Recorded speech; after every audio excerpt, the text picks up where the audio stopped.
Cities Skylines is finally available, and that means many of you are getting ready to dive in and build your very own city and forget about the mess that was SimCity 2013. Why not take a moment to hear these tips, because for some it might not be quite as easy as first anticipated. Number 1. Learn the game, do some testing. Let's be honest here. Your first city probably won't evolve into a metropolis that is bringing in hundreds of thousands of dollars.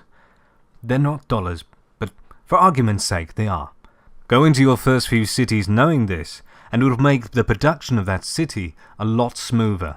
You want to use this time to learn the game. Learn what works best, and how to get started. Don't worry too much about that one little road that messed up your strict block pattern. Forget about the water pipes not being exactly parallel to one another. Put simply, just have fun, experiment, and work out the best place to start for you. Number 2. Do not expand too quickly. Running and leaving your city on 3 times speed, expanding further and further out, just trying to get to the end game, doesn't work too well. And you'll only end up with a city that you don't really understand, and a lot of infrastructure problems you didn't prepare for. Take it slow. There's a reason why Cities Skylines operates in a full-screen, borderless window, and allows you to hear the audio of it when the window is inactive. Just put a few streets up, Alt-Tab, check your email, pop back in, and fix that water issue that has arisen. Simple. Number 3. Getting started for real. So once you've got the basics down, you're going to want to start a city that you can actually nurture and help flourish. Well, as stated before, take it slow, and plan out where you want your roads and buildings to go. In line with this, know what sort of city you want to build. Will it be a tightly packed city in a block formation, or maybe something slightly more spread out, or something on the wild side? Whatever you choose, make sure you know early on, as it may affect how you build the base of your city. On top of this, be sure to leave enough room to upgrade your roads should you need to.